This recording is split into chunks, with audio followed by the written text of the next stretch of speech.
dia, irmãos. É uma alegria estarmos aqui reunidos para louvar ao nosso Deus. Eu peço que quem esteja acompanhando e puder, abram suas Bíblias no livro de Salmos, 150, o capítulo, e nós vamos estar lendo os versículos de 1 a 6. A palavra de Deus diz assim: Aleluia! Louvai a Deus no seu santuário, louvai-o no firmamento, obra do seu poder.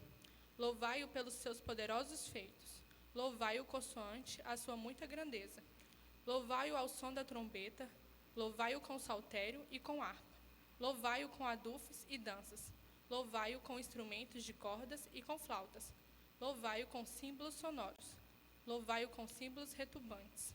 Todo ser que respira, louve ao Senhor. Aleluia. Este salmo nos convoca a adorar ao Deus verdadeiro, o Senhor que atende às nossas súplicas, pois Ele merece o melhor do nosso louvor sempre. Vamos estar louvando ao nosso Deus neste momento?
Cantar agora Obrigado, Jesus. Obrigado, Jesus.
juntamente com nossas crianças.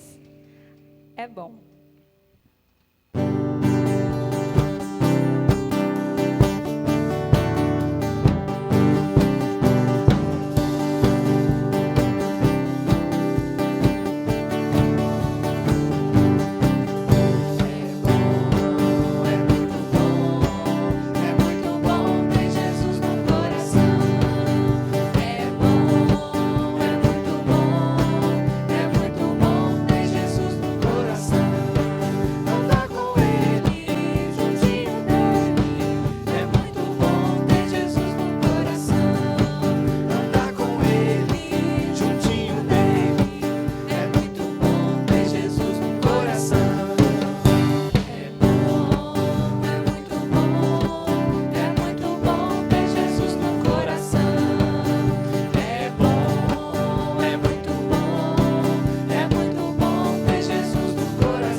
Santo, Pai querido, nós somos gratos a Ti por mais uma vez o Senhor nos conceder, Pai, a oportunidade de estarmos louvando e agradecendo o Teu santo nome, juntamente com os nossos irmãos, Senhor, através dessa transmissão.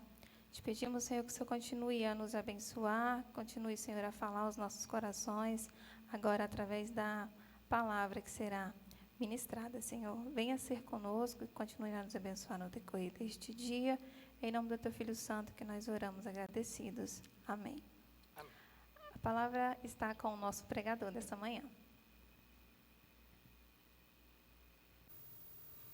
Olá, bom dia. Tudo bem? Eu espero de fato que esteja tudo bem. Que bom que você está nos acompanhando, está assistindo esse vídeo. Tenho plena certeza que algo muito especial será trazido ao teu coração. Então deixe-me começar esse momento de bate-papo, nossa escola bíblica dominical, te fazendo algumas perguntas. Eu espero que você seja muito sincero para responder a você mesmo. O que tem causado, tem trazido maior medo e drama ao teu coração nesse momento da sua história? De fato, aquilo que mais te preocupa, aquilo que tem tirado o teu sono, que tem tirado a tua paz. Será que, eu não sei, vou levantar algumas possibilidades. Será que é alguma coisa relacionada a relacionamentos? Será que você tem enfrentado uma luta com o cônjuge ou com os filhos? Ou com um amigo, algo que tem de fato incomodado muito? Algo que você entende que tem que ser resolvido? Algo que tem tirado a sua paz? Ou será que é algo relacionado à saúde? Você tem enfrentado algo muito sério, ou conhece alguém muito querido que tem enfrentado algo muito sério em relação à saúde? Isso tem tirado a tua paz, o teu sono, tem trazido ansiedade, preocupação no teu coração? É o maior drama do momento da sua história? Ou será que é o desejo de alcançar uma estabilidade financeira, de melhorar o salário, daquele negócio que você iniciou, você está ansioso para que aquilo se desenvolva muito rápido? Será que é isso? É o seu grande drama do momento? Ou será que é a vontade de que toda essa pandemia, todo esse momento venha acabar e tudo volte ao normal? De fato, eu não sei, não conheço a tua história em detalhes, mas algo que eu sei, algo que a palavra de Deus tem nos ensinado, eu gostaria muito de compartilhar com você nessa manhã. Inclusive eu peço que, caso você conheça alguém que tem enfrentado um desses dramas que eu questionei agora no início, eu gostaria que você, se fosse possível, compartilhasse esse link com outras pessoas, para que a vida deles também possa ser abençoada pela palavra de Deus. E nós vamos meditar então um texto em Romanos, capítulo 5. Eu vou estar fazendo a leitura de forma pausada, trabalhando alguns versículos, do versículo 1 até o versículo 11. Para nós sermos bem diretos, eu pretendo dividir em duas partes. Vamos conversar um pouco hoje. No próximo domingo, se Deus assim nos permitir, continuaremos nesse mesmo texto. Romanos capítulo 5, do versículo 1 ao versículo 11. Deixe sua Bíblia aberta, eu gostaria muito que você pudesse a passar esses próximos minutos. E que o Espírito Santo, unicamente Ele, através da palavra de Deus, possa nos encher não só de informação, mas de um conhecimento que de fato venha moldar a nossa forma de ver o mundo, principalmente o nosso relacionamento com o nosso Deus. Então, Romanos capítulo 5, e ele inicia da seguinte maneira: justificados, pois, mediante a fé, temos paz com Deus, por meio do nosso Senhor e Salvador, Jesus Cristo. Esse texto ele nos mostra inicialmente que o primeiro benefício que nós temos por sermos justificados por meio de Jesus Cristo é que nós temos paz com Deus. E essa paz ela não deve ser entendida como aquele sentimento de estabilidade, ou não deve ser entendido como aquela ausência de angústia, ausência de ansiedade, mas a paz aqui é um status. Isso mesmo, nós vamos falar muito nessa manhã sobre isso.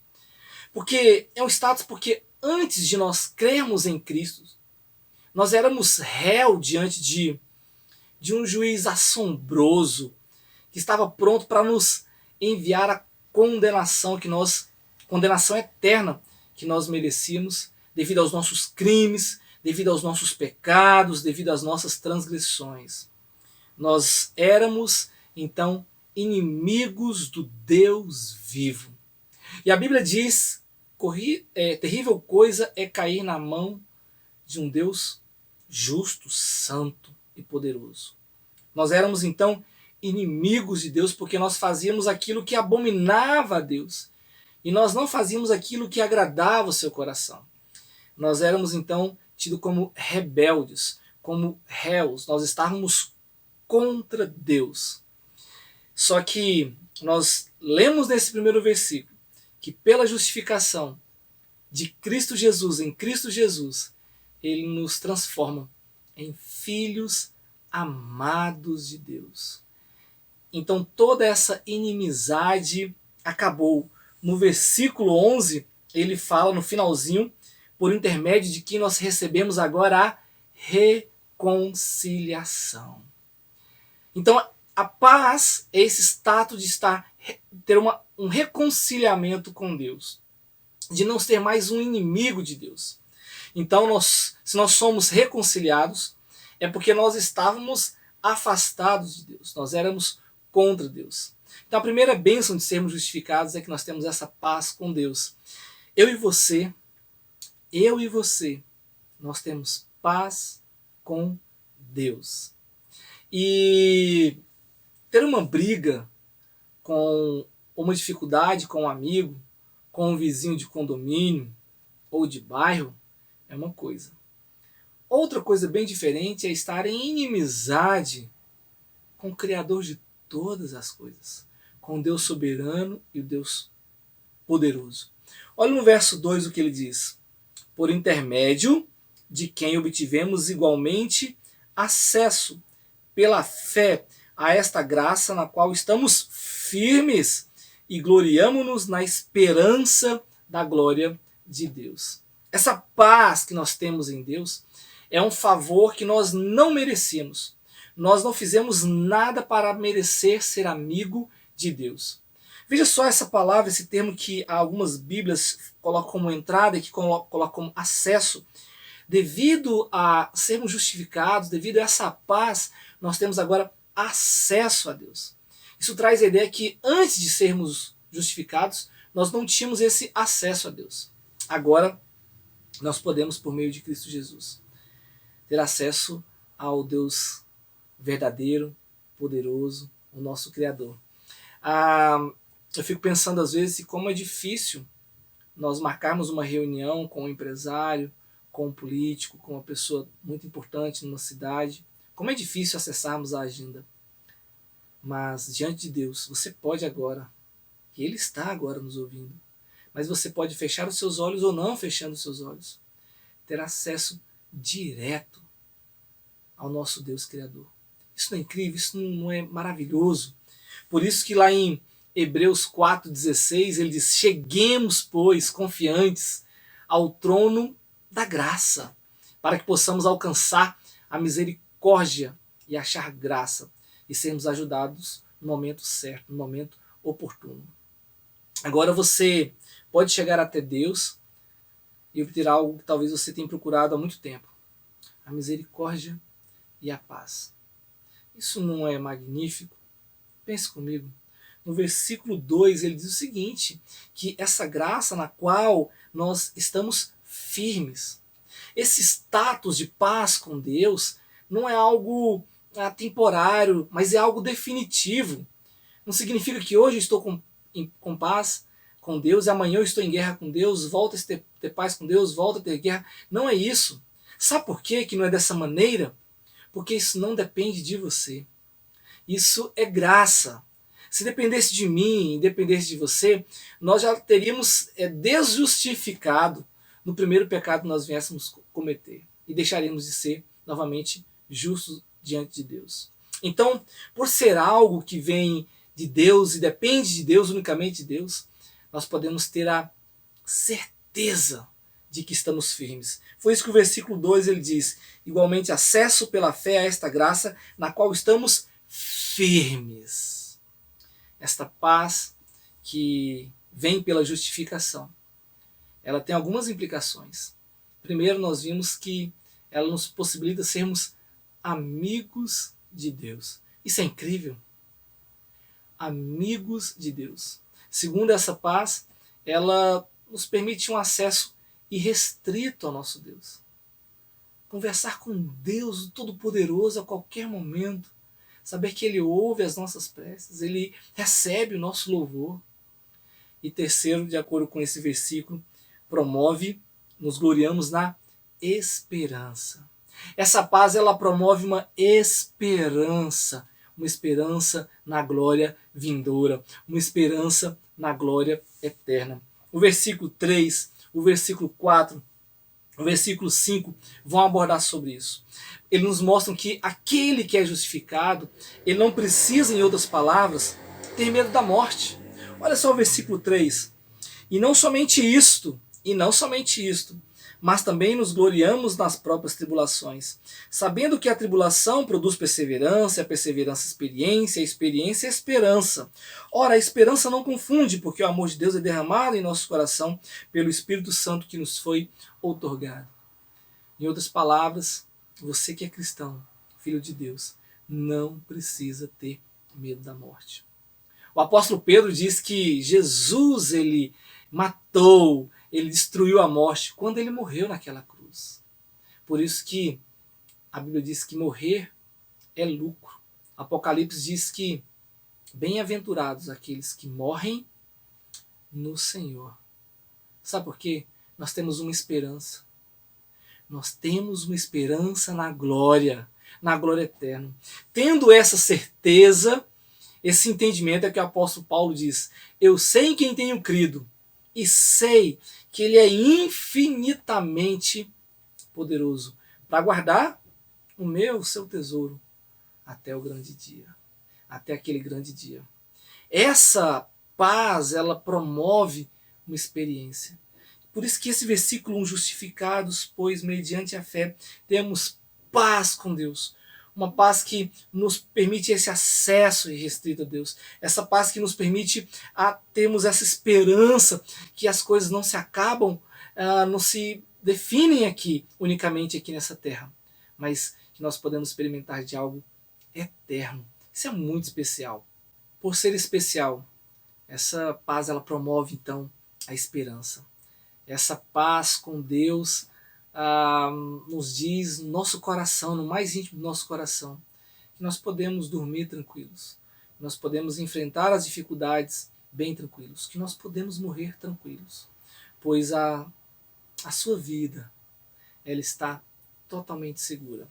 Mas nós vamos continuar, porque esse texto nos diz que quando nós somos justificados, nós não gozamos apenas da paz com Deus, nós gozamos também do amor de Deus. E nessa passagem, o amor, versículo 3, versículo 4, versículo 5, que eu li agora há pouco, nós vemos um amor bem específico. Esse amor aqui não é um amor de Deus de uma maneira geral, por toda a criação, por tudo que ele fez.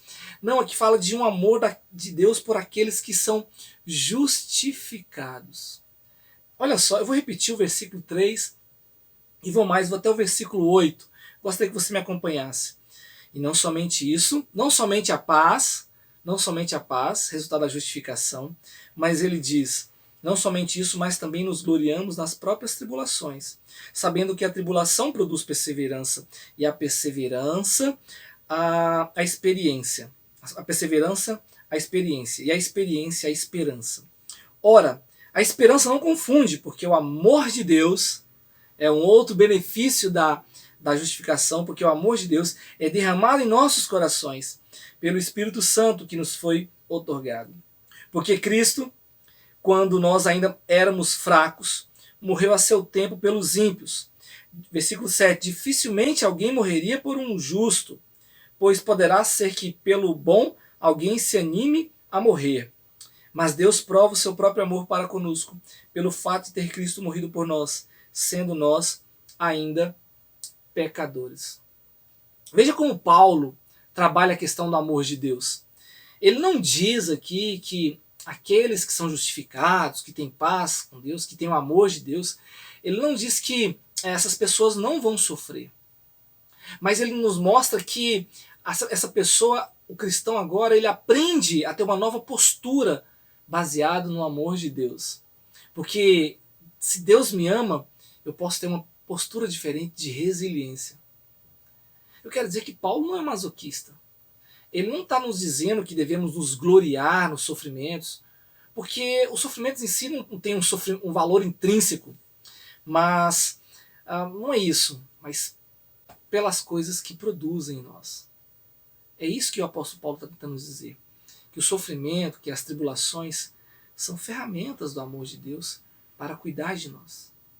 As tribulações que Deus permite em nossa história são ferramentas para que Deus possa cuidar do nosso coração. Deve ser por isso que em Tiago, capítulo 1, versículo 2, nós ouvimos ali dizendo que tem de motivo de grande gozo ao passar por diversas tribulações e dificuldades. E se você ler esse texto, ele diz lá no final que a forma como Cristo, como cristão na verdade, alcança a maturidade é através das tribulações. A tribulação não tem um poder intrínseco de nos tornar maduros, isso é verdade. Mas é o fato de que Deus nos ama e por causa desse amor nós podemos passar pelas tribulações de uma maneira totalmente diferente, com uma resiliência totalmente diferente. Eu sei que Deus me ama. Eu quero que você saiba também que Deus te ama. E porque Ele te ama, você pode passar por qualquer coisa.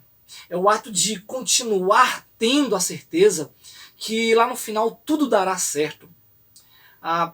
O fato de você saber o final dessa história, isso traz esperança ao nosso coração. As tribulações, elas não são o final. Eu quero que você saiba disso. Mas estar na glória, junto ao Pai, juntamente com Cristo, esse é o grande final. E nesse grande final, Ele nos diz que enxugará dos nossos olhos todas as lágrimas. Todas as lágrimas. Essa é a grande diferença do cristão, porque ele tem uma nova postura diante do sofrimento, porque ele sabe que o sofrimento, a tribulação não é o final. O cristão maduro é aquele que é forjado na labareda da aflição, e ele sabe que isso é necessário para moldar o seu caráter, para que se torne cada vez mais parecido com Cristo, para que desenvolva essa maturidade. A Bíblia fala que o ouro, para ser purificado, ele precisa ser submetido, ele precisa ser colocado a altas temperaturas. Isso nos dá esperança. E a esperança em Cristo, ela não nos decepciona. A esperança de Cristo Jesus, ela não nos decepciona. Eu não vou chegar no céu e você também não vai chegar lá e ver que tudo era mentira. Não, não e não. essa esperança, ela não é hipotética, essa esperança não é uma tese, essa esperança ela tem uma base sólida. É o que Cristo fez. É o amor de Deus derramado em nós. Esse amor é a vida de Cristo naquela cruz para nos salvar. O versículo 5, ora, a esperança não confunde, porque o amor de Deus é derramado em nossos corações pelo Espírito Santo que nos foi dado, que nos foi concedido. Eu estou contando tudo isso para você e eu gostaria de, se você me permite, contar uma experiência que eu e minha família nós passamos há alguns anos lá no Acre. Moramos durante 13 anos, durante alguns anos atrás. Uma região bem difícil, ainda é, de acesso, mas naquela época era muito mais complicado. 3 anos daquele total nós moramos no interior, numa cidade chamada Cruzeiro do Sul. E uma cidade no interior mais difícil ainda, muita dificuldade de acesso, medicação, alimentação. Mas Deus chamou a nossa família, através do ministério do meu pai e da minha mãe, e nós estivemos ali durante 3 anos. Quando eu estava lá, eu fui acometido de uma doença de malária. Malária, ela tem alguns tipos de malárias. E eu fui infectado por um agente causador muito agressivo. E eu fui desenganado, totalmente desenganado pela medicina daquele momento. Eu fui levado para casa para ter uma internação final. Um médico, amigo da família, da igreja, ele foi muito direto e sincero com os meus pais. Eu tinha por volta dos meus 8 anos. E eles, como não foi só a malária, foi associada a outras infecções, tinham tentado várias medicações e no final, como nada surtia efeito, ele recomendou que os meus pais levassem para casa, porque de fato estávamos num caminho, numa parte final da minha história. Eu me lembro de algumas imagens, de algumas falas, tanto do doutor quanto dos meus pais. Eu me lembro de uma tarde, olhava pela janela, olhando uma tela que existia, tomando um soro, que inclusive foi colocado de forma errada, estava machucando muito o meu punho. E o doutor ele trouxe uma última medicação, porque ele afirmou que casos como aquele, na cidade, ele não tinha conhecido nenhum sucesso. Era malária juntamente com outras doenças juntas. E ele falou, pastor, dona Lourdes, eu vou aplicar essa medicação. Se ela cortar a febre do seu filho, ele terá a possibilidade de se desenvolver. Do contrário, vocês ou levam para a capital, mas aqui nós não temos mais como ajudar, e essa febre já está passando do momento de ser cessada. Era complicado para nós irmos para a cidade, para a capital, porque as opções que tínhamos eram utilizar um voo aéreo, um preço muito alto naquela época, muito mais alto, se hoje ainda é, imagina aquela época, e só tinha voo uma vez na semana. Não tínhamos condição. Meus pais não tinham condição. Uma outra opção era enfrentar uma estrada no meio da floresta amazônica, aproximadamente 800 quilômetros, totalmente de chão, com muita lama. Uma semana, no pior das hipóteses, no verão. Ou nós pegarmos uma balsa, subirmos o rio aproximadamente durante 30 dias. Nós não tínhamos como enfrentar nenhuma dessas opções. Eu me lembro do médico chegando ao redor da cama, meus pais temerosos do que podia acontecer, ele aplicando aquela medicação. Me lembro também da oração dos meus pais. O que passa no seu coração quando você decide ver sua vida de ministério totalmente para pregar a palavra de Deus, se afasta, vai para longe dos seus familiares, para o interior de um Brasil tão grande. E no início de ministério tem a possibilidade de perder um filho para uma doença. Me lembro da oração, um pouco da oração do meu pai e da minha mãe naquela tarde. A casa tinha muitas pessoas, estavam todos apreensivos se a medicação daria certa.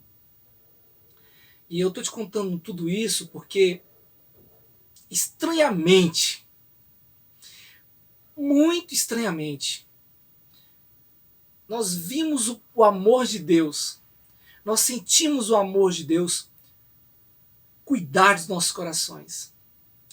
Parece loucura o que esse texto está dizendo aqui no versículo 5, mas isso é verdade.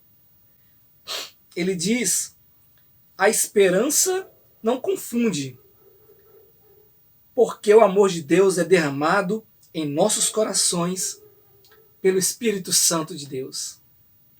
Parece loucura, né? Mas isso é verdade. Eu vi isso, essa paz, esse amor que o Espírito Santo traz na afeição dos meus pais. Eu não tenho imagens negativas deles murmurando, questionando Deus, até poderiam fazer. Mas nós experimentamos do que esse texto está falando. Não só ali, em outros momentos da vida também, mas essa passagem na minha história eu gostaria de ter compartilhado com vocês. Esse texto está nos dizendo que podemos passar pelo que for, mas nós temos a certeza de que Deus nos ama.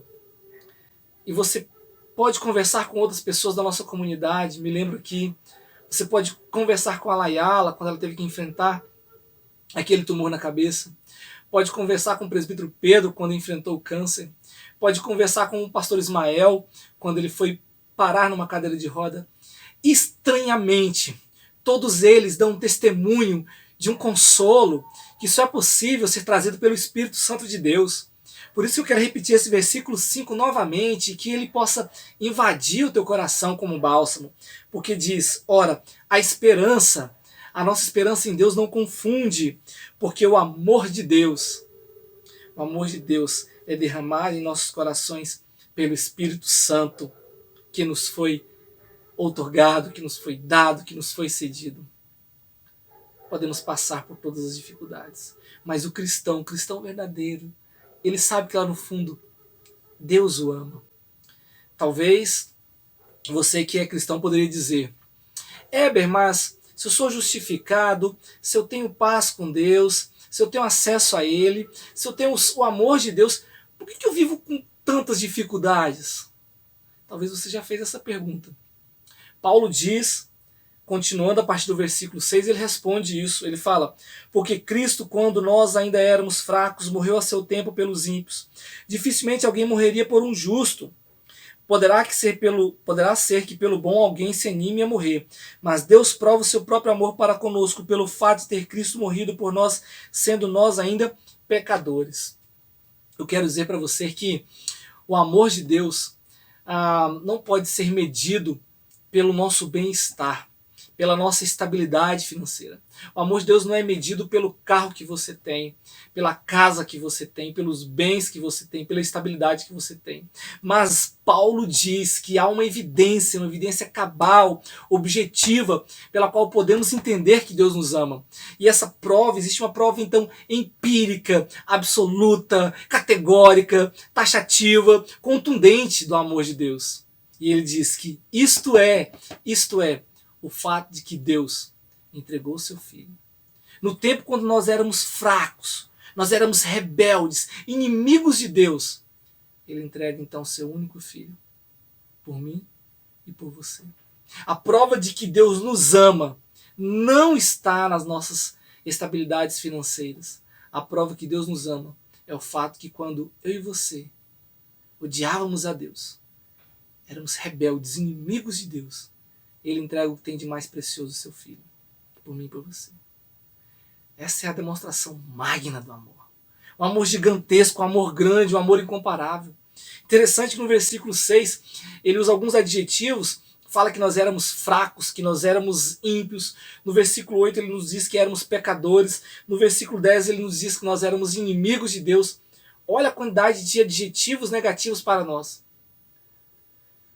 Eu estou dizendo isso porque talvez você daria a sua vida por seu filho. Talvez você daria a sua vida por alguém que você ama muito. Mas eu te pergunto, você daria a sua vida por um estuprador? Você daria a sua vida por um assassino? Por um ladrão? Por um corrupto? Deus fez isso morreu quando éramos totalmente rebeldes. Talvez você queira insistir nessa conversa e possa dizer: Éber, mas eu sou um bom pai, eu não sou tão terrível assim, eu cuido, de certa forma, dos meus filhos, da minha esposa, eu não sou uma má esposa assim, Éber, não é bem assim. Deixa eu fazer apenas um pequeno experimento com você. Se nós pudéssemos pegar essa tela que você está assistindo e passar nos próximos 10 minutos o que você pensou na última semana ou nos últimos dias, você teria vergonha do que iria passar?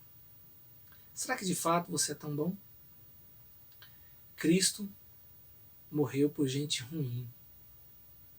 Morreu por gente ruim como eu e morreu por gente ruim como você. Esse texto nos traz um terceiro benefício de sermos justificados. Fala sobre o perdão de Deus. O perdão sobre os nossos pecados. Mas isso nós vamos conversar no próximo domingo, se Deus assim nos permitir. Se você não tem desfrutado dessa paz e dos benefícios que essa paz traz, eu quero orar por você. Porque não existe, de fato, nada melhor nesse mundo do que ter paz com Deus, de ser amigo de Deus. Só assim nós poderemos desfrutar de tudo aquilo que Ele tem para nós. Talvez você esteja muitos anos dentro da igreja, eu não sei a sua história, como é o interior do seu coração. Talvez você esteja vivendo um evangelho de teoria, mas não tenha experimentado desse evangelho relacional com Deus. Eu quero orar por você. Talvez você esteja enfrentando uma dificuldade também na sua história. Foi a minha primeira pergunta. Qual que é o maior drama que você tem vivido? Se você é um cristão, eu quero te relembrar tudo isso e te convidar a viver essa esperança, a viver esse amor de Deus, a viver esse acesso de Deus, a viver essa paz com Deus, conquistados unicamente por meio de Jesus Cristo. Vamos orar? Pai, graças te damos pela Tua palavra que mais uma vez fala aos nossos corações. De fato, não somos merecedores do Teu amor. De maneira alguma merecemos essa dádiva, a Tua misericórdia, a Tua graça, a vida eterna, a salvação em Cristo Jesus. Por isso nosso coração primeiramente se alegra e reconhece publicamente, confessamos a abundância de dádivas que temos recebido do Senhor. Pai, mas mesmo sendo Teus filhos, muitas vezes nossos olhos se perdem nesse mundo e acabamos esquecendo desse amor tão grande, dessa paz que o Senhor nos convida, desse acesso ao Senhor. Por isso pedimos que o Teu Santo Espírito,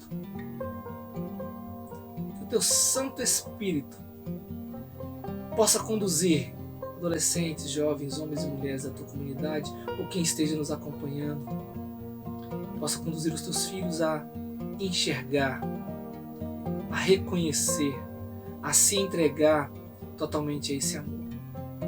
Obrigado por Cristo Jesus. Obrigado pela morte e ressurreição de Cristo Jesus. Obrigado porque o Senhor nos pega pela mão e nos leva de volta para casa. Obrigado porque o Senhor nos enche de esperança, nos enche do Teu amor, nos enche do Teu Santo Espírito. Ó Pai, fortalece a Tua igreja, os Teus filhos que aqui congregam possam ter essa compreensão daquilo que Cristo fez, possamos viver de conformidade com a Tua palavra. Nos guarde, nos transforme para a honra e para a Tua glória. É no nome de Jesus que nós oramos. Amém. Se de fato foi especial para você, eu peço que você compartilhe esse link com outras pessoas, que converse com outras pessoas sobre esse texto, sobre a palavra de Deus. Quero fazer um outro convite, um outro pedido. Daqui a pouco, às 18 horas, nós estaremos aqui nesse mesmo canal. O pastor Ismael tem trazido uma sequência de estudos maravilhosos. Estudos que têm mexido com o nosso coração, têm nos chamado de fato para viver e entender a missão que Deus tem para nós aqui nessa cidade, nessa terra. Te convido a participar conosco. Tenham todos um excelente domingo, um bom almoço e que Deus nos abençoe sempre.